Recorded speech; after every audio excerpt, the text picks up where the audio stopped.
नमस्कार, स्वागत है आपका मेरे चैनल द नॉलेज ट्रेल पर।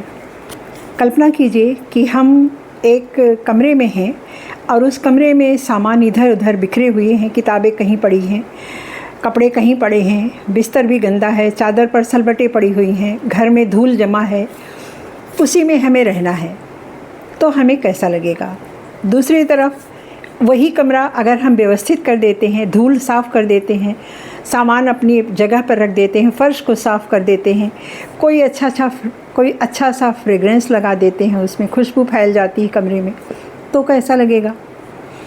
दोनों में अंतर ये होगा कि एक कमरा हमारे दिमाग को डिस्टर्ब करेगा, हमें अच्छी फीलिंग नहीं देगा, चिड़चिड़ापन हमारे अंदर भर सकता है, और वहीं दूसरी तरफ जो कमरा मैंने साफ़ किया है वो कमरा हमें खुश कर देता है, हमें वहाँ बैठना अच्छा लगता है, हम वहाँ पर थोड़ी देर बैठते हैं, अपने मन के कुछ काम भी करते हैं, हमें अच्छा लगता है।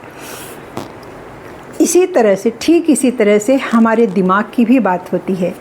अगर हम अपने दिमाग में कई तरह की चीज़ों को भर के रखते हैं, फालतू चीज़ों को भर के रखते हैं जिनसे हमें ज़रूरत नहीं है, जो हमारी लाइफ में कोई काम नहीं है, या पुरानी कोई ऐसी गलतियां जो हैं उनको हम लेकर हमेशा सोचते रहते हैं, या कोई ट्रामा, कोई हादसा अंदर अगर हमारे अंदर है किसी भी तरह का, तो वो हमारे दिमाग को परेशान करता रहता है।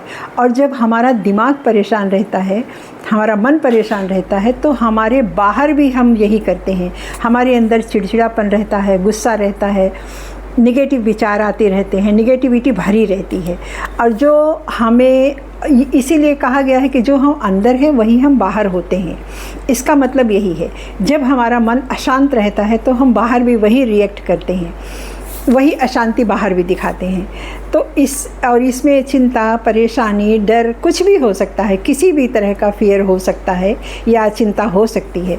तो इसको सबको अगर हम निकाल दें तो हम अपनी लाइफ में अच्छा कर सकते हैं। इसको निकालने का सबसे अच्छा तरीका है ध्यान। ध्यान बहुत गहराई में काम करता है। अगर हम बैठकर थोड़ी देर ध्यान करते हैं और अपने जब हम ध्यान करते हैं तो हम खुद से बातें करते हैं, और खुद से जब हम बातें करते हैं तो हमारा दिमाग शांत होता है और हम अपने खुद के अंदर हम जाते हैं और खुद को समझते हैं। तो इस तरह से ध्यान करना, डीप ब्रीदिंग करना, सुबह के समय में जब हम अच्छे से अब थोड़ी देर अपने लिए समय निकालते हैं तो हमारा दिन पूरा अच्छा होता है। सुबह के समय में ग्रेटिट्यूड करें, ध्यान करें, लंबी सांस लें और थोड़ी देर सूर्य की रोशनी में बैठें। आपका दिमाग शांत होगा और फिजूल की बातें जो हमारी लाइफ में किसी काम की नहीं है उनको निकाल दीजिए। धन्यवाद।